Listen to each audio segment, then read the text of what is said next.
Welcome to Mastermind of GK. एक बार फिर से आप लोग का स्वागत है मास्टरमाइंड ऑफ जीके में। फ्रेंड्स, आज हम लोग जीके जीएस का 100 प्रश्न देखेंगे। इसमें कुछ प्रश्न है जो फ्रेंड्स आपका करंट अफेयर से भी संबंधित है, तो पूरा प्रैक्टिस सेट जरूर देखिएगा। ये सभी प्रश्न है जो फ्रेंड्स आपका बिहार पुलिस फायरमैन के साथ साथ तमाम प्रतियोगिता परीक्षा के लिए काफ़ी महत्वपूर्ण है, तो पूरा प्रैक्टिस सेट जरूर देखिएगा। चैनल पर पहली बार विजिट कर रहे हैं तो चैनल को सब्सक्राइब कर बेल आइकन को दबा दीजिएगा। लाइव क्लास के लिए बोल रहे थे फ्रेंड्स, तो लाइव क्लास मैं जल्द ही आऊँगा फ्रेंड्स, ठीक है।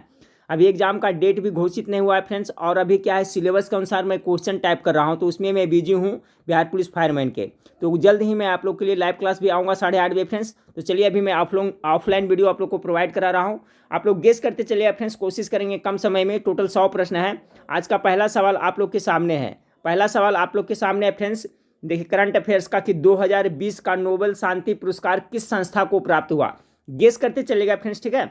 तो पहला का राइट आंसर क्या हो जाएगा, ऑप्शन नंबर गेस कर लिए होंगे, बी हो जाएगा, ठीक है। WFP को, इसका फुल फॉर्म क्या होता है फ्रेंड्स, तो वर्ल्ड फूड प्रोग्राम को। यानी 2020 का नोबेल शांति पुरस्कार किसे मिला है, तो आपका वर्ल्ड फूड प्रोग्राम को मिला है, ठीक है। इसका क्या होता है, आपका विश्व खाद्य कार्यक्रम, ठीक है। फुल फॉर्म क्या होता है, विश्व खाद्य कार्यक्रम हिंदी में कह सकते हैं, और अंग्रेजी में वर्ल्ड फूड प्रोग्राम। सवाल नंबर 2 आपका है सुरेश अंगड़ी। सुरेश अंगड़ी जिनका हाल ही में निधन हो गया है, किस क्षेत्र से जुड़े हुए थे।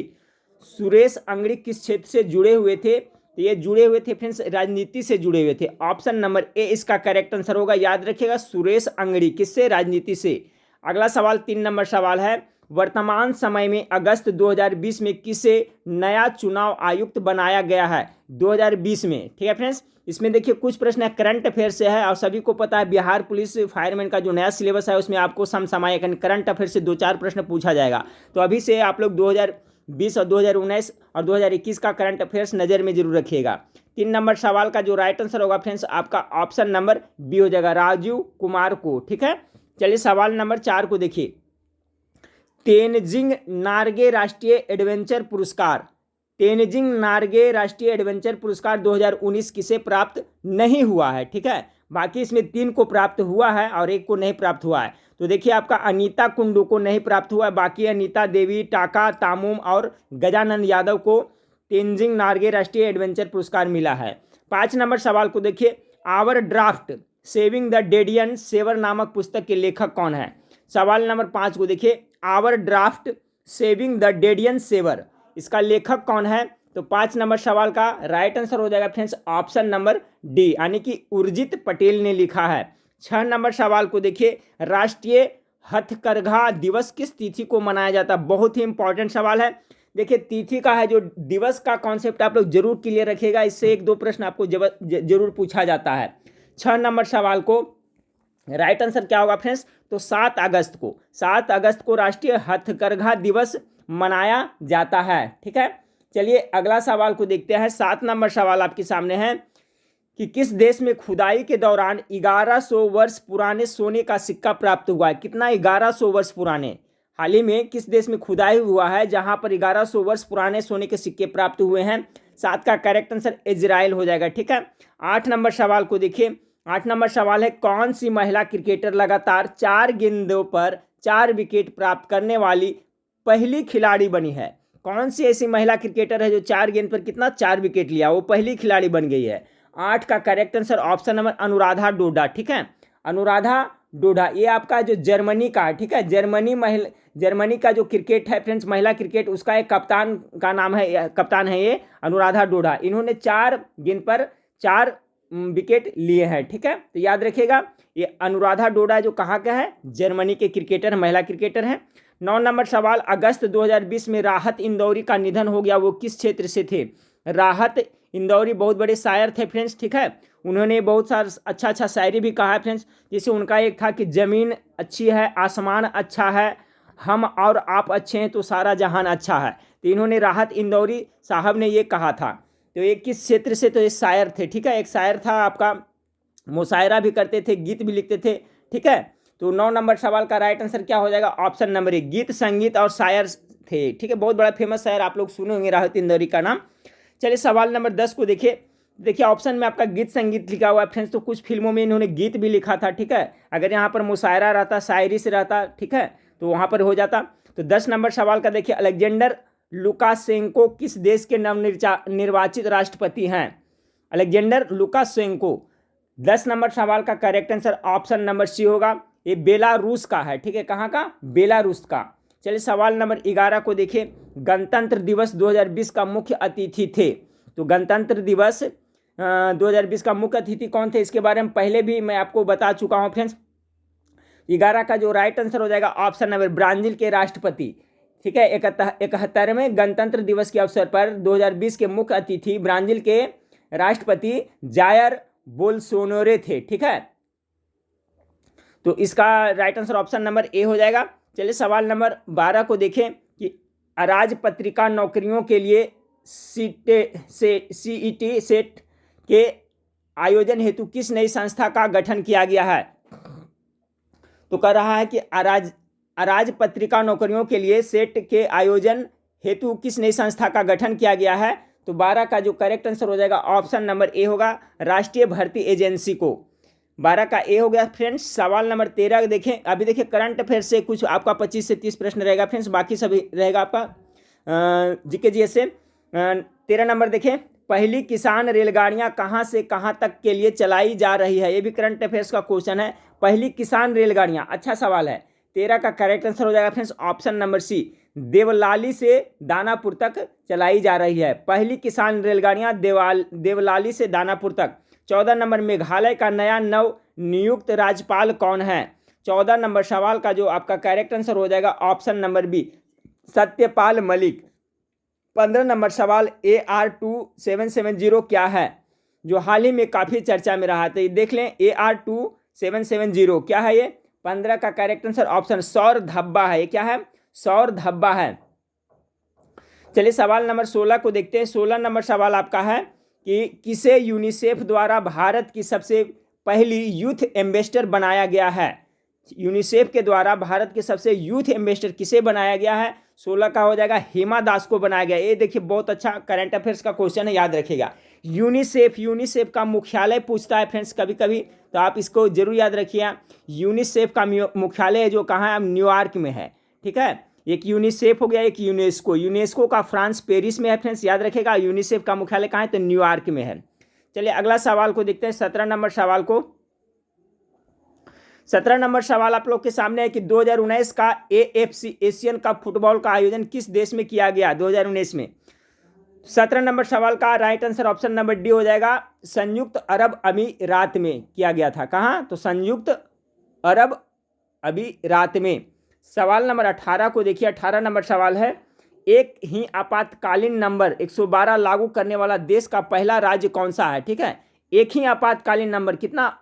112 यानी 112 लागू करने वाला देश का प्रथम राज्य कौन है? 18 का correct answer Himachal Pradesh. 19 number सवाल को देखिए, Renuka ji dam multipurpose project के लिए कितने राज्यों ने समझौता पर हस्ताक्षर किए हैं? कौन सा? तो Renuka ji dam multipurpose project के लिए। तो 19 का जो करेक्ट आंसर हो जाएगा ऑप्शन नंबर डी होगा, 6। टोटल कितने राज्य ने समझौते पर हस्ताक्षर किए हैं? तो 6 ने किए हैं। सवाल नंबर 20 को देखें, केंद्रीय फिल्म प्रमाणन बोर्ड के अध्यक्ष के रूप में किसे नियुक्त किया गया है? 20 नंबर सवाल का राइट आंसर हो जाएगा, प्रसून जोशी को नियुक्त किया गया है। 21 नंबर, उत्साह के क्षणों में कौन सा हार्मोन अधिक मात्रा में स्रावित होता है? ठीक है फ्रेंड्स, देखिए आपका 20 प्रश्न था जो करंट अफेयर से था। अब देखें आपका बायोलॉजी साइंस से है, उत्साह के क्षणों में, ठीक है, उत्साह होता है, हर्ष उत्साह होता है, तो उस क्षणों में कौन सा हार्मोन अधिक मात्रा में स्रावित होता है? 21 नंबर सवाल अच्छा सवाल है, गेस कीजिए इसका राइट आंसर क्या होगा? राइट आंसर होगा ऑप्शन नंबर सी। ठीक है, एड्रीनेलिन हार्मोन होता है उत्साह के क्षणों में। कौन सा? Adrenaline hormone. 21 का सी हो गया। 22 नंबर सवाल देखिए, मनुष्य में किस गुणसूत्र की अधिकता के कारण डाउन सिंड्रोम पाया जाता है? देखिए नाम सुनोगे डाउन सिंड्रोम, तो कौन सी गुणसूत्र की अधिकता के कारण होता है? 22 का करेक्ट आंसर हो जाएगा फ्रेंड्स आपका ऑप्शन नंबर ए, गुणसूत्र कितना? 21। गुणसूत्र संख्या कितना? 21 के कारण होता है। ठीक है, मनुष्य में गुणसूत्रों के कितने जोड़े होते हैं फ्रेंड्स? तो 23 जोड़े होते हैं, याद रखिएगा। अगर ऐसा पूछा जाए तो टोटल 46 होते हैं, लेकिन जोड़ा में पूछा गया तो कितना? 23 होते हैं। और ये गुणसूत्र संख्या 21 यानी 21 ये कारण क्या होता है? डाउन सिंड्रोम होता है। चलिए सवाल नंबर 23 को देखते हैं। 23 नंबर सवाल आपका है, पौधों की लंबाई वृद्धि के लिए उत्तरदायी प्रमुख हार्मोन है? ये भी देखिए पूछा जाए एग्जाम में। जो पौधे की लंबाई अधिक हो जाती है, कम हो जाती है, तो उसके लिए कौन सा हार्मोन है जो उत्तरदायी है? तो 23 नंबर सवाल का जो राइट आंसर होगा फ्रेंड्स ऑक्सिन। ऑक्सिन एक है जो पादप हार्मोन है, याद रखिएगा, कभी कभी पूछा जाता है। ये भी देखिए जिब्रेलिन भी पादप हार्मोन है, ये सभी पादप हार्मोन है। कभी कभी पूछा जाता है इनमें से कौन सा पादप हार्मोन है, तो जिब्रेलिन हो गया, ऑक्सिन हो गया, ये पादप हार्मोन है। यही ऑक्सिन हार्मोन के कारण पौधे की लंबाई कम होगी, अधिक होगी, इसी पे डिपेंड करता है, ऑक्सिन पे।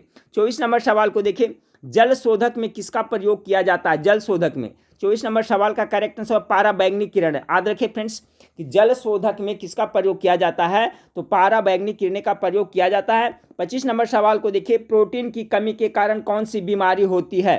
प्रोटीन की कमी के कारण बहुत बार बता चुका हूं, गेस करिए राइट आंसर क्या होगा, आप लोग गेस कर लेंगे। तो क्वाशियोकोर, ऑप्शन नंबर बी है इसका राइट आंसर हो जाएगा।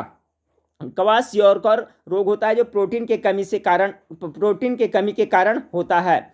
26 नंबर सवाल, निम्नलिखित में से किसे कोबालमीन के नाम से भी जाना जाता है? कोबालमीन किसे कहा जाता है? 26 नंबर सवाल का करेक्ट आंसर हो जाएगा फ्रेंड्स ऑप्शन नंबर ए हो जाएगा, B12। ठीक है, साइकोनोकोबालिन कहा जाता है, इसका रासायनिक नाम है फ्रेंड्स। ठीक है, आपका विटामिन B12 का।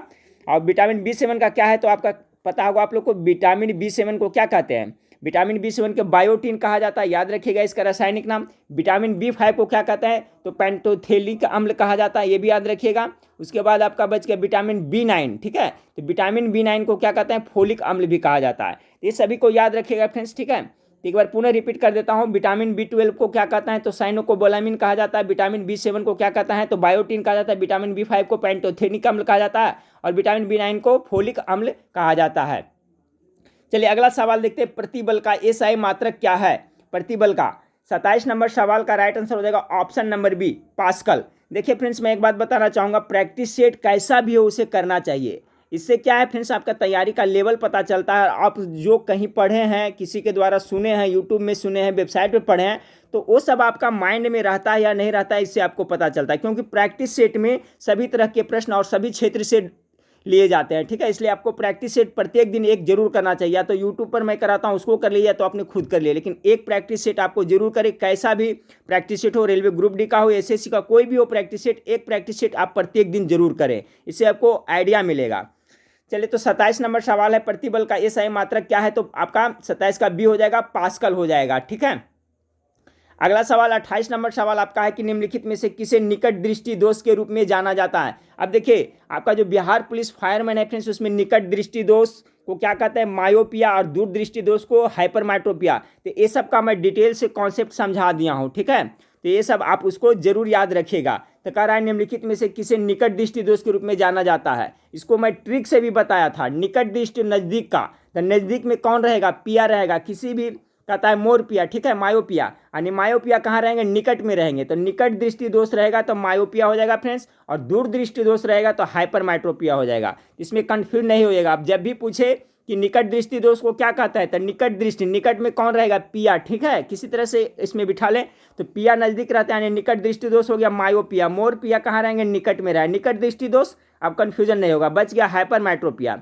अब देखिए, इसको दूर करने के लिए इसमें भी बहुत सारे स्टूडेंट पे कंफ्यूजन होता है। तो दूर दृष्टि दोष, देखिए दूर दृष्टि दोष में दू में क्या आ रहा है? दू ऊ आ रहा है, ऊ आ रहा है। तो दूर दृष्टि दोष में उत्तल लेंस होगा फ्रेंड्स, तो बच गया निकट दृष्टि, उसमें अवतल लेंस होगा। ये सब छोटी छोटी बातें, इस पर ध्यान दिया, क्योंकि एग्जाम में सब हड़बड़ में रहते हैं फ्रेंड्स, तो वहाँ पर गलतियाँ हो जाती है। जब ट्रिक से याद रखिएगा तो गलतियाँ नहीं होगा। तो अब तो मेरा ख्याल से कॉन्सेप्ट क्लियर हो गया। निकट दृष्टि दोष, मायोपिया यानी मोरपिया, यानी ऑप्शन नंबर सी इसका करेक्ट आंसर होगा।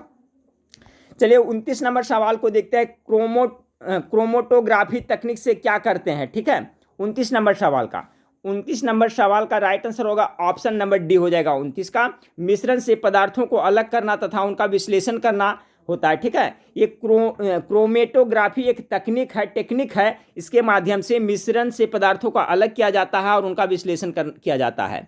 30 नंबर सवाल को देखिए, कह रहा है कि सूक्ष्म जीवों के उपयोग द्वारा थल और समुद्र के उन क्षेत्रों का जो प्रेकनाशकों, तेल और विलायकों द्वारा प्रदूषित हो गए हैं, उपचार करने की प्रक्रिया क्या कहलाती है? ये भी इंपॉर्टेंट है। किसके द्वारा?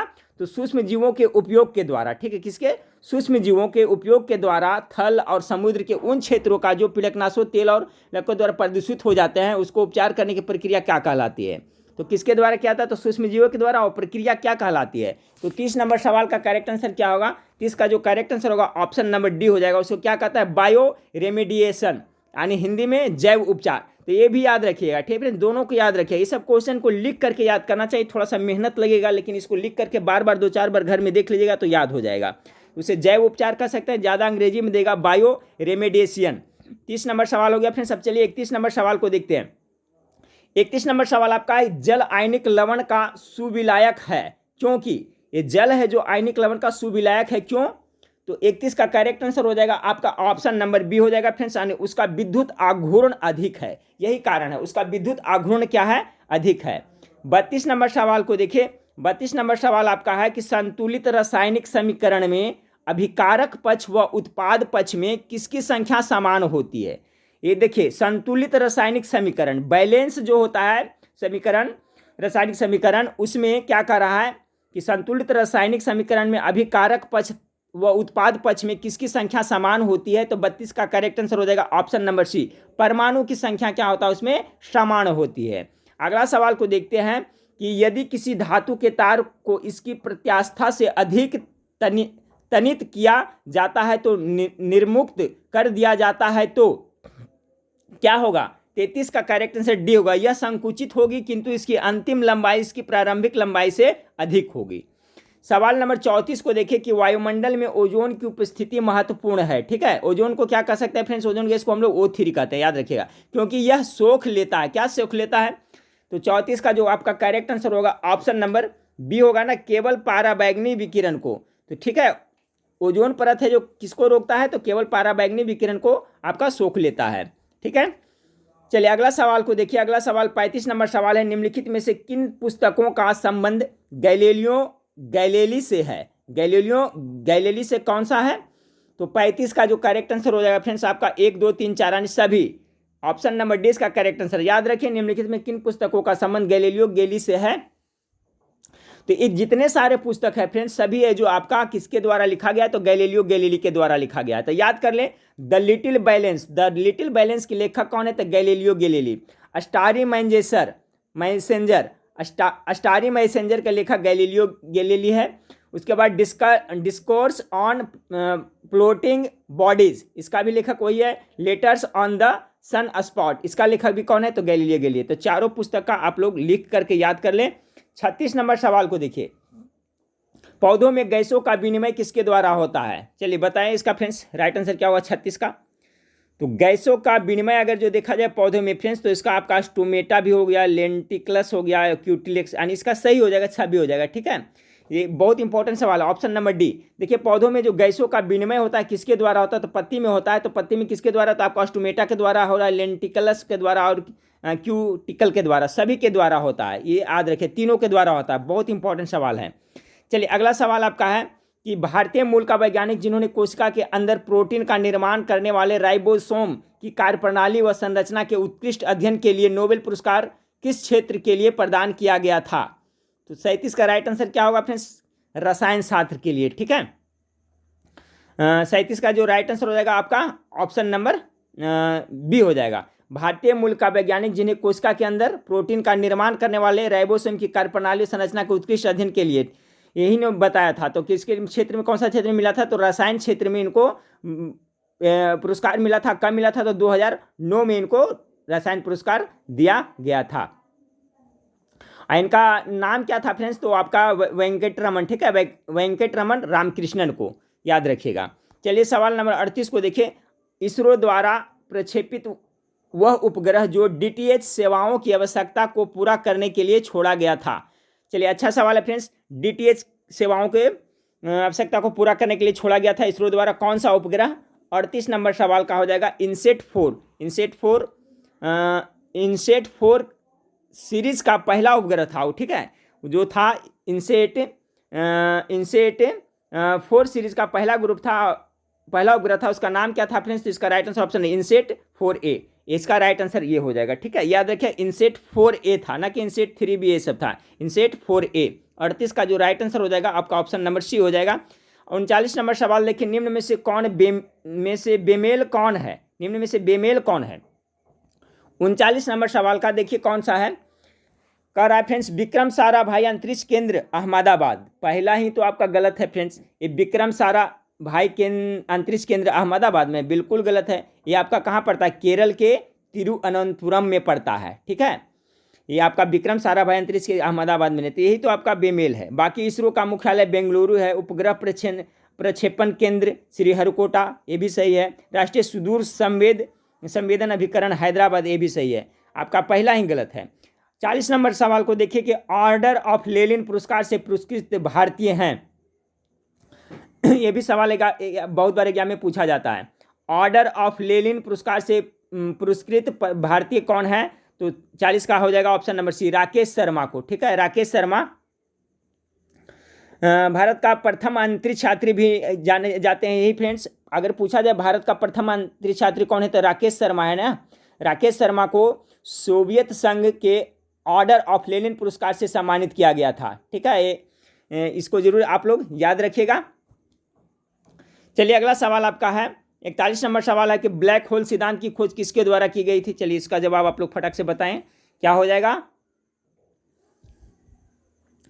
तो राइट आंसर क्या होगा फ्रेंड्स? गेस कर लिए होंगे, ऑप्शन नंबर ए, एस चंद्रशेखर को। देखिए ब्लैक होल सिद्धांत खोज किसने किया था? एस चंद्रशेखर, जो भारतीय मूल के निवासी है। और इसी खोज के लिए उन्हें 1983 में, याद रखिए 1983 में उनको भौतिक के क्षेत्र में नोबेल पुरस्कार दिया गया था। ये बहुत ज़्यादा इंपॉर्टेंट है। अब देखिए क्या क्वेश्चन को घुमा के पूछा जाता है, थोड़ा मॉडरेट किया जाता है फ्रेंड्स, तो इसलिए मैं बोलता हूँ कि क्वेश्चन को आपको सभी एंगल से, आपको ऐसा नहीं कि ब्लैक होल सिद्धांत का खोज किसने किया था तो एस चंद्रशेखर ने किया था, ये पूछेगा। अब पूछा जा सकता है कि आपको एस चंद्रशेखर को नोबेल पुरस्कार किस क्षेत्र में दिया गया था? किसके? तो भौतिकी क्षेत्र में दिया गया था। किसके लिए दिया गया था? तो आपका ब्लैक होल सिद्धांत खोज के लिए दिया गया था। या तो पूछा जा सकता है कि ब्लैक होल सिद्धांत की खोज के लिए एस चंद्रशेखर को नोबेल पुरस्कार कब दिया गया था। तो ये पूरा जब तक नहीं जानिएगा क्वेश्चन आपको पकड़ में नहीं आएगा। तो 1983 में दिया गया था, याद रखिएगा, ठीक है। चलिए 41 हो गया फ्रेंड्स। अब 42 नंबर सवाल को देखते हैं। 42 नंबर सवाल, निम्नलिखित में से कौन प्रतिभावान वैज्ञानिक, इंजीनियर, गणितज्ञ, कलाकार, शिल्पकार एवं महान संगीतकार भी थे? बहुत सारे प्रतिभाओं से संपन्न कौन थे फ्रेंड्स? गेस कीजिए 42 नंबर सवाल का क्या हो जाएगा। कह रहा है उसको कौन कौन? वैज्ञानिक भी थे, इंजीनियर भी थे, गणितज्ञ भी थे, कलाकार भी थे, शिल्पकार भी थे और महान संगीतकार भी थे। इसमें से कौन है जो सभी गुणों से परिपूर्ण था? 42 का जो करेक्ट आंसर हो जाएगा फ्रेंड्स आपका, गेस कीजिए। तो इसका जो राइट आंसर होगा option number D, Leonardo da Vinci, ठीक है। लियोनार्डो दा विंची है जो इस सभी से आपका अथी थे। यूरोप के फ्रेंड्स आपके कलाकार थे ये, और ये सब क्षेत्र में परिपूर्ण थे। तो 42 का correct answer option number D हो जाएगा आपका, लियोनार्डो दा विंची, जो आपका वैज्ञानिक, इंजीनियर, गणितज्ञ, कलाकार, शिल्पकार सभी थे ये सभी। इनका एक बहुत ही कृतियों में फेमस है फ्रेंड्स, आप मोनालिसा के आप लोग नाम सुने होंगे, और द लास्ट सपर, ठीक है। मोनालिसा हो गया, द लास्ट सपर, बहुत ही इनकी फेमस कृतियां हैं जो पूछा जाता है मोनालिसा किनकी कृति है, तो आपका यही लियोनार्डो दा विंची की कृति है, याद रखिएगा। चलिए सवाल नंबर 43 को देखिए, नोरा जोन्स का संबंध किससे है? देखिए इस टाइप का सवाल पूछा जाता है, क्या है? Norah Jones, Norah Jones. तो नोरा जोन्स का संबंध किससे है? 43 का राइट आंसर संगीत से है। किससे है? तो संगीत से। नोरा जोन्स है जो आपका एक यूएसए, यानी कि आपका यूएसए अमेरिका का गायिका गीतकार है, ठीक है। और ये पियानो वादक है और अभिनेत्री भी है। तो नोरा जोन्स है जो आपको संगीत से संबंधित है, और ये कहाँ के हैं? तो अमेरिका के। चलिए अगला सवाल को देखते हैं। 44 नंबर सवाल को देखते हैं फ्रेंड्स आपका, कि लेडी विथ द लैम्प किसे कहा जाता है? चलिए तो सभी को पता होगा friends, lady with the lamp किसे कहा जाता है। 44 नंबर सवाल का राइट आंसर क्या होगा? ऑप्शन नंबर डी हो जाएगा, फ्लोरेंस नाइटिंगेल को लेडी विद द लैम्प कहा जाता है। ये कहाँ के थे? यूके, यूनाइटेड किंगडम के थे ना, यूके के थे ये फ्लोरेंस नाइटिंगेल, जिन्हें लेडी विद द लैम्प कहा जाता है, याद रखिए कहाँ के? यूके के। अगला सवाल है, किस मुख्यमंत्री का कार्यकाल सबसे लंबा रहा? चलिए 45 का फ्रेंड्स क्या हो जाएगा? गेस करिए, किस मुख्यमंत्री का कार्यकाल सबसे ज़्यादा लंबा रहा है? 45 का। तो इसका राइट आंसर क्या हो जाएगा फ्रेंड्स? सभी पहले ज्योति बसु मारते थे, लेकिन अभी राइट आंसर हो जाएगा ऑप्शन नंबर सी हो जाएगा, पवन कुमार चामलिंग का। देखिए सिक्किम के मुख्यमंत्री पवन कुमार चामलिंग है, जो 1994 से लेकर करके लगातार 2019 तक, कितना 2019 तक आपको ये मुख्यमंत्री यानी लगभग 25 वर्ष तक ये मुख्यमंत्री लगातार रहे हैं। ठीक है, भारत में अब तक सर्वाधिक मुख्यमंत्री कार्यकाल इन्हीं के रहा है। इसके पहले आपका ज्योति बसु था फ्रेंड्स, जो 1977 से लेकर करके कितना 2000 तक रहे थे। तो ये कितना रहे थे, 23 वर्ष रहे थे। इसको आप नोट कर ले फ्रेंड्स कॉपी में, ठीक है, ये बहुत इंपॉर्टेंट है। ये पहले भी रिपीट होता था कि किस मुख्यमंत्री कार्यकाल सबसे लंबा रहा था। इसके पहले तो ज्योति बसु रहे थे, 23 वर्ष तक रहे थे, 77 से 2000 तक। लेकिन अब कौन हो गए हैं, तो सिक्किम के मुख्यमंत्री, उनका नाम क्या है, पवन कुमार चामलिंग, जो कि 1994 से लेकर के 19 6 साल उधर हो गया और 19 साल इधर, यानी 24 कितना हो गया, 25 वर्ष तक लगातार ये रहे हैं। तो याद कर लिया फ्रेंड्स, ज्योति बसु 23 साल तक रहे थे, लेकिन पवन कुमार चामलिंग कितना हो गया, 25 वर्ष तक। बहुत इंपॉर्टेंट है, याद रखिए। 46 नंबर सवाल को देखें, वह व्यक्ति जो पहले मुख्यमंत्री और बाद में राष्ट्रपति बने थे। बहुत अच्छा सवाल है, कौन थे जो पहले मुख्यमंत्री भी रहे थे बाद में राष्ट्रपति बने थे। 46 का करेक्ट आंसर क्या हो जाए, एन संजीव रेड्डी। एन संजीव रेड्डी है जो आंध्र प्रदेश के प्रथम मुख्यमंत्री बने थे 1956 में, और बाद में फ्रेंड्स आपका 1967 से लेकर 69 तक लोकसभा के अध्यक्ष बने थे, और बाद में ये क्या राष्ट्रपति भी बने थे। तो वह व्यक्ति जो पहले मुख्यमंत्री और बाद में राष्ट्रपति बने थे, एन संजीव रेड्डी। तो एन संजीव रेड्डी पहले मुख्यमंत्री कहाँ बने थे, आंध्र प्रदेश के प्रथम मुख्यमंत्री बने थे, बाद में राष्ट्रपति भी। 47 नंबर सवाल को देखिए, वह राज्यपाल जो सर्वोच्च न्यायालय के न्यायाधीश भी रह चुके हैं। कौन सा राज्यपाल है जो सर्वोच्च न्यायालय सुप्रीम कोर्ट के न्यायाधीश भी रह चुके हैं। 47 का करेक्ट आंसर ऑप्शन नंबर ए हो जाएगा। ठीक है, मीरा साहेब फातिमा बीबी। मीरा साहेब न्यायमूर्ति मीरा साहेब फातिमा बीबी है जो 1989 में सर्वोच्च न्यायालय में न्यायाधीश भी रह चुके हैं फ्रेंड्स, और बाद में ये आपको राज्यपाल भी बने थे। तो इसका जो राइट आंसर हो जाएगा फ्रेंड्स ऑप्शन नंबर ए हो जाएगा 47 का। 48 नंबर सवाल, फ्रांस की राज क्रांति किस वर्ष घटित हुई थी। चलिए, फ्रांस की क्रांति बहुत बार मैं रिपीट करवाया हूँ फ्रेंड्स, चलिए एक बताएं। तो ये हुआ था आपका कब, 1789 ईस्वी में। ऑप्शन नंबर 20 का करेक्ट आंसर होगा। और ये पूछा था फ्रांस की राज क्रांति हुई थी वो किसके शासन काल में हुई थी, तो लुई 16वां। ठीक है, याद रखिएगा आपका कितना, तो लुई 16वां के शासन काल में फ्रांस की राज क्रांति हुई थी, ये भी याद रखिएगा, लुई 16वां, 1789। 49 नंबर सवाल को देखिए, central electronic engineering research institute कहाँ है। 49 नंबर सवाल का करेक्ट आंसर हो जाएगा कहाँ फ्रेंड्स, तो 49 का जो आपका राइट आंसर हो जाएगा ऑप्शन नंबर डी, पिलानी में है। आपका central electronic engineering research institute कहाँ है, तो आपका पिलानी में है। ये पिलानी कहाँ पड़ता है फ्रेंड्स, तो याद रखिएगा राजस्थान में पिलानी, राजस्थान की पिलानी में है, ये भी याद रखें। 50, संसार की जल यात्रा करने वाला प्रथम व्यक्ति कौन है, तो सभी को पता होगा फ्रेंड्स ये क्वेश्चन। सबसे पहला जल यात्रा कौन किया था, समुद्री यात्रा कौन किया था, इस टाइप से भी क्वेश्चन पूछा जाता है। तो सर्वप्रथम का किसने किया था, ऑप्शन नंबर डी, ये कहाँ का था, मैगलन। सर्वप्रथम पुर्तगाल का जो मैगलन था, समुद्र से क्या किया था, पूरे विश्व का चक्कर लगाने वाला प्रथम व्यक्ति था। तो क्वेश्चन इस तरह से पूछा जाता है, पूरे विश्व का समुद्री मार्ग से चक्कर लगाने वाला प्रथम व्यक्ति कौन था, तो मैगलन था। मैगलन कहाँ के निवासी था, तो पुर्तगाल का था। ये सभी जरूर आप लोग याद रखें, पुर्तगाल का निवासी था। 51 नंबर सवाल है, मनुष्य पहली बार चंद्रमा पर किस वर्ष उतरा था। चलिए, प्रथम बार कब गया था, सभी को पता है, और कौन गया था फ्रेंड्स, ये भी आप लोग को पता होगा। 51 का राइट आंसर क्या हो जाएगा, ऑप्शन नंबर 1969 हो जाएगा। कौन गया था फ्रेंड्स, अब कब गया था, तो 1969 डेट के साथ 21 जुलाई 1969 को नील आर्मस्ट्रांग चंद्रमा की सतह पर पांव रखा था। 52 नंबर, दिल्ली का कनॉट प्लेस का वास्तुकार थे। कनॉट प्लेस दिल्ली के वास्तुकार का नाम पूछा जा रहा है। 52 नंबर सवाल का करेक्ट आंसर ऑप्शन नंबर ए हो जाएगा, रॉबर्ट टोर रसेल। 52 का ये हो गया। 53 नंबर सवाल को देखिए फ्रेंड्स, 53 नंबर सवाल आपका है, केरल का कोट्टाकल चिकित्सा की किस पद्धति के लिए जाना जाता है। 53 का जो करेक्ट आंसर हो जाएगा friends option number C, Ayurveda के लिए जाना जाता है। केरल का कोट्टाकाल चिकित्सा की किस पद्धति के लिए जाना जाता है, तो आयुर्वेद के लिए जाना जाता है। 54, भारतीय पाम सिवेट क्या है। 54 का जो करेक्ट आंसर है फ्रेंड्स, भारतीय पाम सिवेट क्या है, तो 54 का डी हो जाएगा, शाक एवं मांस भक्षी पक्षी है। ठीक है, कह रहा है फ्रेंड्स आपका भारतीय पाम सिवेट क्या है, तो 54 का जो राइट आंसर हो जाएगा, पाम सिवेट क्या है, एक सर्वाहारी जीव है। ठीक है, जो कीट पतंगों के अतिरिक्त फलों को भी अपना भोजन के रूप में ग्रहण करता है। ठीक है, तो ये हो जाएगा आपका शाक एवं मांस भक्षी पक्षी, एक पक्षी है जो सर्वाहारी पक्षी है। तो याद रखिए क्या नाम है उसका, पाम सिवेट। 55 नंबर सवाल को देखिए, 55 नंबर सवाल आपका है फ्रेंड्स कि निम्न में से कौन सा स्थल इजराइल और जॉर्डन के बीच एक सैंडविच के रूप में जाना जाता है। 55 का करेक्ट आंसर ऑप्शन नंबर होगा वेस्ट बैंक है जो जाना जाता है। कौन सा? वेस्ट बैंक है जो आपका इजराइल और जॉर्डन के बीच में एक सैंडविच के रूप में जाना जाता है। 56 नंबर सवाल, किसे संगीत का कलानिधि पुरस्कार 2020 प्राप्त हुआ है? ठीक है, तो 2020 का कलानिधि पुरस्कार संगीत के किसे मिला है? 56 का करेक्ट आंसर हो जाएगा एस सौम्या को मिला। किसे? एस सौम्या को। सतसहस्त्री महिला उपनाम निम्नलिखित में से किस ग्रंथ का है? चलिए, तो सभी को पता होगा सतसहस्त्री किसे कहा जाता है? 57 का प्रैक्टिस सेट में बहुत बार देखे होंगे, महाभारत को कहा जाता है ना। ऑप्शन नंबर ए सतसहस्त्री किसे कहा था? महाभारत को। 58 नंबर सवाल को देखिए फ्रेंड्स, पूना पैक्ट के माध्यम से दलित वर्ग के लिए कितनी सीटें दी गई थी? दलित वर्ग के लिए 58। इस क्वेश्चन मैं पहले भी करा चुका हूँ। ऑप्शन नंबर बी 71 और कितना?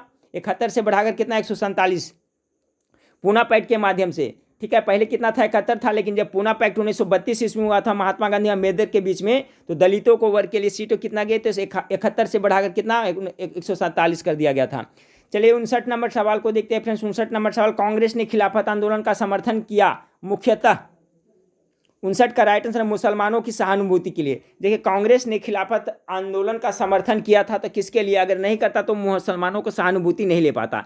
इसलिए देखिए क्वेश्चन इंपॉर्टेंट है कि पूछा जाता है कि कांग्रेस ने खिलाफत आंदोलन का समर्थन किया था, सपोर्ट किया था, क्यों किया था? तो किसके? तो उनको मुसलमानों की सहानुभूति प्राप्त करना था, इसलिए। तो ऑप्शन नंबर ए इसका करेक्ट आंसर हो जाएगा। चलिए अब 60 नंबर सवाल को देखते हैं फ्रेंड्स। 60 नंबर सवाल आप लोग के सामने है कि निम्न में से किस युग्म को स्वतंत्रता आंदोलन काल में फांसी दी गई? ठीक है, किसको किसको फांसी दी गई थी आपको बताना है। 60 नंबर सवाल, चलिए बताएं। तो 60 का जो करेक्ट आंसर हो जाएगा फ्रेंड्स, ऑप्शन नंबर आपका सी हो जाएगा, मदन लाल धिंगरा और उधम सिंह को। निम्न में से किस युग्म को स्वतंत्रता आंदोलन काल में फांसी दी गई? तो किसको दी गई थी? तो आपका इसका जो करेक्ट आंसर हो जाएगा ऑप्शन नंबर सी हो जाएगा। ठीक है, मदन लाल धिंगरा और उधम सिंह को। 60 का राइट आंसर हो जाएगा। देखिए, इनको क्यों दी गई थी? तो यूके जो है फ्रेंड्स आपका में अंग्रेज अधिकारियों की हत्या के आरोप में मदन लाल धिंगरा और उधम सिंह को फांसी की सजा मिली थी। ठीक है, क्या हुआ था फ्रेंड्स? 1909 ईस्वी में लंदन में भारतीय राष्ट्रीय संघ की बैठक में भारत राज्य सचिव करजन वाइली की हत्या कर दिया था कि धिंगरा के द्वारा की गई थी। ठीक है, यही कारण से तो क्वेश्चन जो पूछा जा रहा है उसका हिसाब से राइट आंसर हो जाएगा ऑप्शन नंबर सी, मदन लाल धिंगरा और उधम सिंह को। निम्न में से किस युग्म को स्वतंत्रता आंदोलन में फांसी दी गई? आप देखिए, अंग्रेज अधिकारियों की हत्या के आरोप में जो यूके में किया गया था। इसके बारे में डिटेल में बता दिया फ्रेंड्स, याद रखिएगा। मदन लाल धिंगरा और उधम सिंह को दिया गया था, और ये फ्रेंड्स आपका 1909 ईस्वी में लंदन में क्या हुआ था? भारतीय राष्ट्रीय संघ की बैठक में भारत राज्य सचिव, ठीक है, करजन वाइली की हत्या कर दिया गया था। करजन किसकी? वाइली की हत्या किया गया था। किसके? मदन लाल धिंगरा और उधम सिंह को, तो इनको फांसी दी गई थी। तो ऑप्शन नंबर सी इसका करेक्ट आंसर होगा। 61 नंबर सवाल को देखें, निम्न में से कौन असहयोग आंदोलन के दौरान स्थापित की गई? असहयोग आंदोलन के दौरान 61 का राइट आंसर क्या होगा? तो असहयोग आंदोलन कब चला था? ये डेट आप लोग हमेशा याद रखिएगा। कितना इसका अथी था फ्रेंड्स? 1920 से लेकर के 22 में। यही है जो चौरी चौरा हत्याकांड हुआ था, उसके बाद में महात्मा गांधी ने इसको स्थगित कर दिया था असहयोग आंदोलन को, याद रखिएगा। तो कह रहा है निम्न संस्था में कौन असहयोग आंदोलन के दौरान स्थापित की गई थी? 61 का राइट आंसर होगा फ्रेंड्स आपका ए और सी, यानी काशी विद्यापीठ और बिहार विद्यापीठ दोनों की स्थापना की गई थी। 62 नंबर सवाल है, कौन सा कथन सही नहीं है? कौन सा इसमें सही नहीं है? तो ऑप्शन नंबर सी, 1909 में मुस्लिम लीग ने अलग निर्वाचन समूह बनाए जाने का विरोध किया था। नहीं, समर्थन किया था, विरोध थोड़ा किया था। ऑप्शन नंबर सी इसका राइट आंसर हो जाएगा। ये आपका है जो सही नहीं है। चलिए अगला सवाल को देखते हैं कि दादा भाई नौरोजी कांग्रेस के कितने बार अध्यक्ष बने? चलिए, बहुत इंपॉर्टेंट है फ्रेंड्स, पूछा जाता है। 63 का। तो इसका जो राइट आंसर हो जाएगा फ्रेंड्स 63 का ऑप्शन नंबर सी हो जाएगा। 3 बार बने थे। ठीक है, दादा भाई नौरोजी हैं जो कांग्रेस के 3 बार अध्यक्ष चुने गए थे, 1886 में, 1893 में और 1906 ईस्वी में। ये 3 बार सदस्य चुने गए थे। महात्मा गांधी कितने बार चुने गए थे? तो मात्र 1 बार बेलगाम अधिवेशन हुआ था 1924 ईस्वी में, उसी 1 बार कांग्रेस के अध्यक्ष चुने गए थे। ठीक है, तो याद रखिएगा। और ये आपका दादा भाई नौरोजी, ये जरूर याद रखें, ये भी 3 बार, महात्मा गांधी 1 बार। 64 नंबर सवाल को देखिए, लॉर्ड माउंटबेटन की अध्यक्षता में बनी विभाजन परिषद में कौन भारतीय शामिल थे? अच्छा सवाल है फ्रेंड्स। 64 का करेक्ट आंसर हो जाएगा जवाहरलाल नेहरू। लॉर्ड माउंटबेटन की अध्यक्षता में बनी विभाजन परिषद में कौन भारतीय शामिल थे? तो जवाहरलाल नेहरू। 65 नंबर सवाल, शून्य वाद का सिद्धांत किसने प्रस्तुत किया था? चलिए इसका जवाब आप लोग फटाफट गेस करते चलिएगा, क्या हो जाएगा, आप लोग गेस कर लेंगे। Option number B Nagarjuna correct होगा। वेदों के ज्ञाता सायन को किस राजवंश के द्वारा संरक्षण प्रदान किया गया? वेदों के ज्ञाता कौन? सायन को। तो सायन को आपका विजयनगर राजवंश के द्वारा संरक्षण प्रदान किया गया था। ऑप्शन नंबर एक करेक्ट आंसर होगा। 67 नंबर सवाल है, अंग्रेजी शिक्षा प्रणाली की शुरुआत किस गवर्नर जनरल के काल में हुई थी? चलिए गेस करिए किसके शासन काल में हुई थी अंग्रेजी शिक्षा प्रणाली की। 67 का जो करेक्ट आंसर होगा friends, Lord William Bentinck. Option number A इसका करेक्ट आंसर होगा। देखिए लॉर्ड विलियम बेटिंग के काल में ही आपको 1835 ईस्वी के में एक प्रस्ताव लाया गया था फ्रेंड्स, शिक्षा से संबंधित लॉर्ड मैकाले के द्वारा। ठीक है, लॉर्ड मैकाले के द्वारा, जिसे लॉर्ड विलियम बेटिंग ने क्या इसको एक्सेप्ट कर लिया था।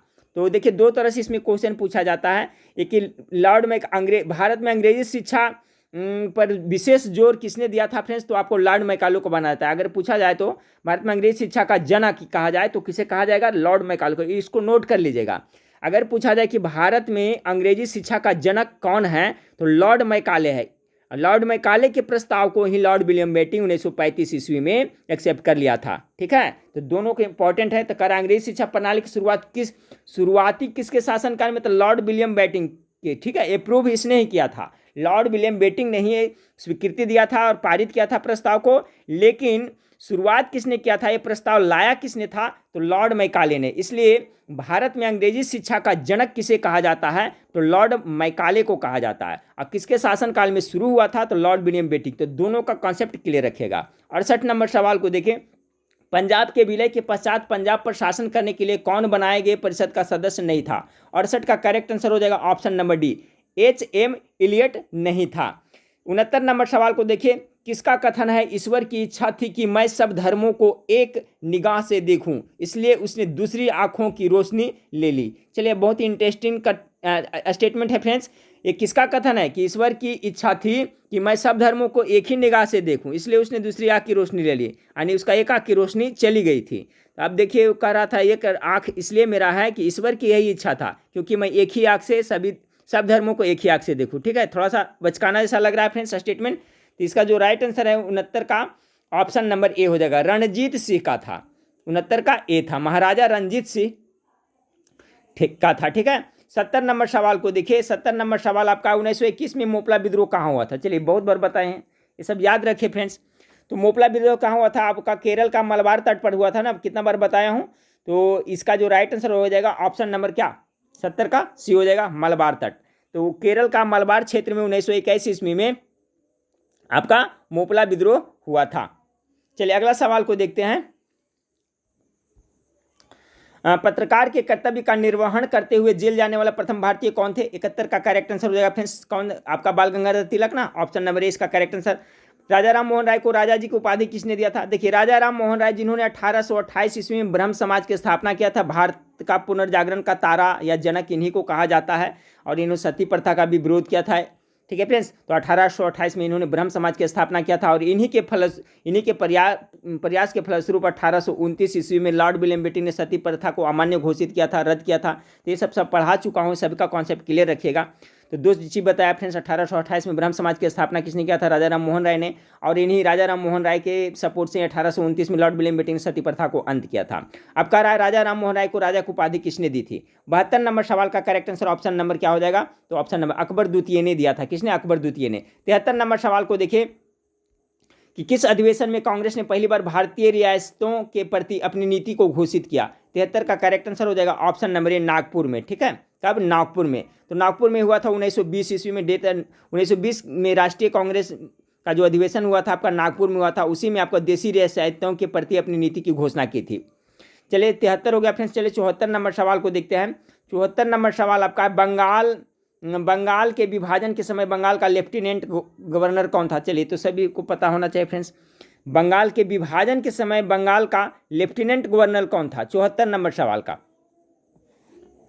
तो गेस कीजिए इसका राइट आंसर क्या होगा? तो इसका जो राइट आंसर होगा फ्रेंड्स आपका बंगाल के विभाजन के समय लेफ्टिनेंट गवर्नर पूछेगा फ्रेंड्स, तो इसका राइट आंसर ऑप्शन नंबर ए होगा, एंड्रूज फ्रेजर था। ऐसे पूछा जाता है बंगाल का विभाजन किसके शासनकाल में हुआ था फ्रेंड्स, तो आपका बंगाल का विभाजन कितना? तो 16 अक्टूबर, डेट भी याद रखिएगा, 16 अक्टूबर को। ठीक है, 16 अक्टूबर 1905 ईस्वी में हुआ था। कब हुआ था? 1905 ईस्वी में हुआ था। और किसके? तो उस समय वहाँ का जो वायसराय था जो कौन था? तो लॉर्ड कर्जन था। तो वायसराय पूछेगा फ्रेंड्स तो आपका लॉर्ड कर्जन हो जाएगा। लेकिन पूछा बंगाल के विभाजन के समय बंगाल का लेफ्टिनेंट गवर्नर कौन था? ठीक है, तो इसका हो जाएगा एंड्रूज फ्रेजर था। और 1905 ईस्वी में 16 अक्टूबर 1905 में हुआ था, लॉर्ड कर्जन के शासनकाल में आपका हुआ था। चलिए तो सवाल नंबर 75 को देखते हैं फ्रेंड्स। 75, यूएसए का पत्रकार जो भारत छोड़ो आंदोलन के दौरान गांधी जी के साथ था वह कौन था? ये अमेरिका का पत्रकार था। 75 का राइट आंसर लुई फिशर था। ठीक है, लुई फिशर। ऐसे पूछा जाता है फ्रेंड्स, लुई फिशर कहाँ का पत्रकार है? तो आपका अमेरिका का है, ये भी याद रखिएगा। सवाल नंबर 76, निम्न में से लघु उद्योग की क्या समस्या है? चलिए गेस करें, 76 का राइट आंसर क्या हो जाएगा कि लघु उद्योग की समस्या क्या है आखिर? तो गेस करें फ्रेंड्स, पूंजी का अभाव ये भी है, विपणन का अभाव ये भी है, कच्चे माल के अभाव, सभी हो जाएगा। Option number D correct answer होगा।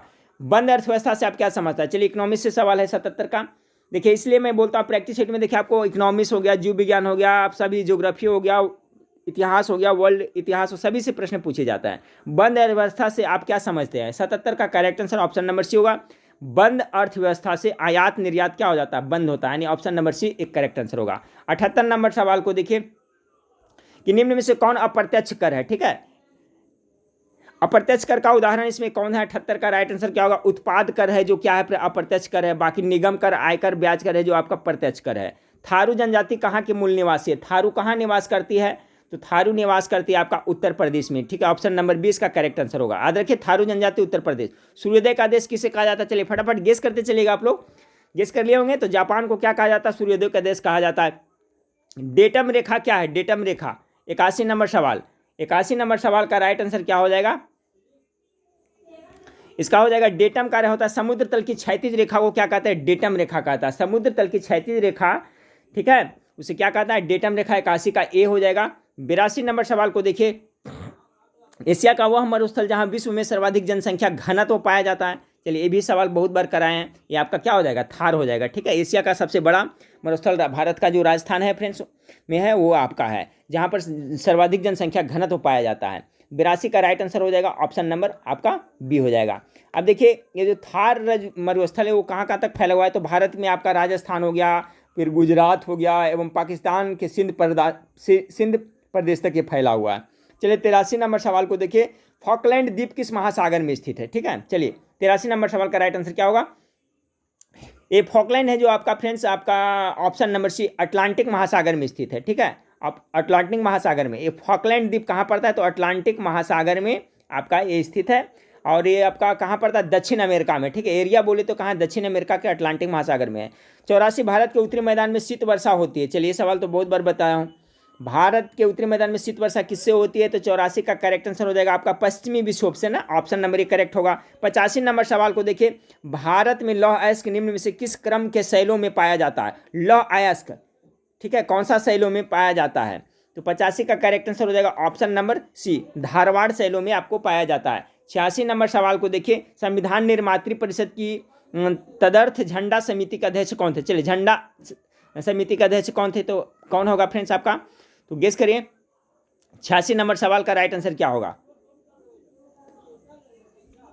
देखिए क्या कर रहा है आपका कि संविधान निर्मात्री परिषद की तदर्थ झंडा समिति का, ठीक है, सिर्फ झंडा, तदर्थ झंडा समिति का अध्यक्ष पूछे जाए तो इसका जो राइट आंसर होगा डॉक्टर राजेंद्र प्रसाद हो जाएगा। ठीक है, जबकि झंडा समिति का अध्यक्ष पूछेगा तो जेबी कृपलानी होगा। जिसमें आप लोग कंफ्यूज नहीं हो गया फ्रेंड्स, दोनों बात को मैं जो बता रहा हूं उसको गौर से सुनिए और लिख लीजिएगा, नहीं तो फिर कमेंट करके कहेगा गलत मैंने बताया। ध्यान से देखें कि संविधान निर्मात्री परिषद की तदर्थ झंडा समिति के अध्यक्ष रहेगा तो डॉक्टर राजेंद्र प्रसाद हो जाएगा। लेकिन अगर पूछा जाए आपको कि झंडा समिति का, ठीक है, डायरेक्ट झंडा समिति का अध्यक्ष कौन थे, तब जेबी कृपलानी होगा। कॉन्सेप्ट आप लोगों को क्लियर हो गया फ्रेंड्स, याद रखिए तदर्थ झंडा समिति डॉक्टर राजेंद्र प्रसाद और झंडा समिति जेबी कृपलानी। चलिए सवाल नंबर 87 को देखें कि पंचायती राज एक है, क्या है? 87 का राइट आंसर प्रशासनिक संरचना, ऑप्शन नंबर ए इसका करेक्ट आंसर होगा। 88 विधान परिषद में शिक्षक के कितने प्रतिनिधि होते हैं विधान परिषद में? अच्छा सवाल है फ्रेंड्स। चलिए तो इसका राइट आंसर हो जाएगा फ्रेंड्स 88 का बी, 1/12 होता है। विधान परिषद में शिक्षक के कितने प्रतिनिधि होते हैं? तो 1/12 प्रतिनिधि होते हैं। 88 का बी। 89 नंबर सवाल को देखें कि किस आयोग ने अखिल भारतीय सेवा के पद को समाप्त करने की सिफारिश की? 89 का right answer option number C Rajamannar आयोग ने, किस आयोग ने अखिल भारतीय सेवा के पद को समाप्त करने की सिफारिश की थी? तो राज मन्नार आयोग ने ऐसा किया था। ठीक है, अगला सवाल 90 नंबर सवाल को देखिए फ्रेंड्स कि किस अनुच्छेद के आधार पर राज्य उच्च न्यायालय के न्यायाधीशों की बदली की जाती है? बहुत इंपॉर्टेंट सवाल है 90 का। तो देखिए अनुच्छेद कितना 222, अनुच्छेद 222 के आधार पर राष्ट्रपति उच्च न्यायालय के किसी भी न्यायाधीश को एक राज्य से दूसरे राज्य में तबादला कर सकता है। ये याद रखिए कितना, अनुच्छेद 222, 222, इस तरह से भी याद रखिए फ्रेंड्स। ठीक है, रिपीट करते रहे। देखिए किस तरह से पढ़ना चाहिए फ्रेंड्स। मान लें कि आज हम बताएं कि 222 अनुच्छेद, तो 222 अनुच्छेद अभी मैंने बताया था। 222 अनुच्छेद है जो किसके लिए है? तो अभी मैंने तो बताया कि जो राष्ट्रपति है जो किसी भी उच्च न्यायालय के न्यायाधीश को एक राज्य से दूसरे राज्य में तबादला कर सकता है। अभी मैंने बता दिया, कभी अभी पढ़ लिए, रात में सोते समय एक बार सोचें कि 222 के बारे में, तो इसी तरह से याद किया जाता है। तो कभी भी चलते फिरते कभी एक बार 222 अनुच्छेद के बारे में आप लोग रिपीट करते रहिएगा। 10 बार ऐसा रिपीट करिए फ्रेंड्स, 11वां बार आपको रिपीट करने की जरूरत नहीं है, परमानेंट मेमोरी में चल जाएगा। तो चलिए आज आप सोते समय या कहीं भी बैठते समय पढ़ने के बाद कभी भी आप जरूर रिपीट करिएगा कि 222 अनुच्छेद क्या है। तो फिर एक बार से सुन ले, किस अनुच्छेद के आधार पर राज्य उच्च न्यायालय के न्यायाधीश की बदली की जाती है? तो अनुच्छेद 222 यानी 222 के तहत। तो कुछ ऐसा जीएस है फ्रेंड्स जो यूनिक होता है, उसको याद करने का भी तरीका भी यूनिक होता है। तो मेरे ख्याल से आप लोग रिपीट करिएगा कभी भी पढ़ने के बाद में कि 222 के बारे में सर ने क्या बताया था। तो क्या बताया मैं कि आपको इसको उच्च न्यायालय के न्यायाधीश को बदली की जा सकती है, 222 अनुच्छेद। चलिए सवाल नंबर 90 हो गया फ्रेंड्स। अब चलिए सवाल नंबर 91 को देखते हैं। ठीक है, 91, धार्मिक संप्रदायों तथा अन्य दलों द्वारा प्रदर्शित की गई अलगाववादी प्रथा किसका विशिष्ट लक्षण है? 91 का right answer option number B, 1919 का अधिनियम। ठीक है, 1919 का अधिनियम के आधार पर ही मुसलमानों की तरह सिखों और यूरोपियन, आंग्ल भारतीय तथा ईसाइयों को भी अपना प्रतिनिधित्व अलग से चुनने का अधिकार दिया गया था, जो अलगवादी का एक अभिष्ट लक्षण था। ठीक है, तो कितना अधिनियम? भारत सरकार अधिनियम 1919 के तहत। 92, पुनर्गठित संविधान सभा में देशी नरेश का प्रतिनिधित्व निर्धारित किया गया। कितना किया गया था पुनर्गठित संविधान सभा में? 92 का करेक्ट आंसर हो जाएगा ऑप्शन नंबर 70। 93 नंबर सवाल को देखिए फ्रेंड्स, सहकारी संस्था की सभ्यता के लिए कौन सा संविधान संशोधन किया गया था? बहुत इंपॉर्टेंट सवाल। 93 का जो करेक्ट आंसर हो जाएगा ऑप्शन नंबर ए, 57वें संविधान संशोधन। ठीक है, ये क्यों किया गया था? तो सहकारी संस्था की स्थापना के लिए। ठीक है, चलिए 94 नंबर सवाल है, कौन सार्वजनिक व्यय पर संसदीय नियंत्रण का अंग है? 94 का जो करेक्ट आंसर हो जाएगा ऑप्शन नंबर सी, CAG। ठीक है, CAG क्या है? सार्वजनिक व्यय पर नियंत्रण रखता है। इसका right answer option number C. 95 number सवाल को देखिए, राष्ट्रपति बनने से पूर्व किन्हें भारत रत्न प्राप्त हो चुका था?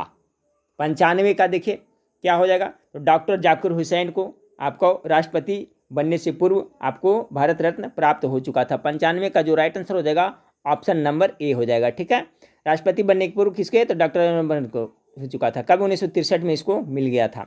तो ऑप्शन नंबर 95 का एक करेक्ट आंसर हो जाएगा। अब देखिए फ्रेंड्स यहाँ पर 4 है जो मैथ का सवाल है। तो मैथ का सवाल तो मैं बताया था अलग से मैं इसका सोल्यूशन दूंगा। तो इसमें 4 मैथ का है फ्रेंड्स। ठीक है, वीडियो भी काफ़ी लंबा हो चुका है।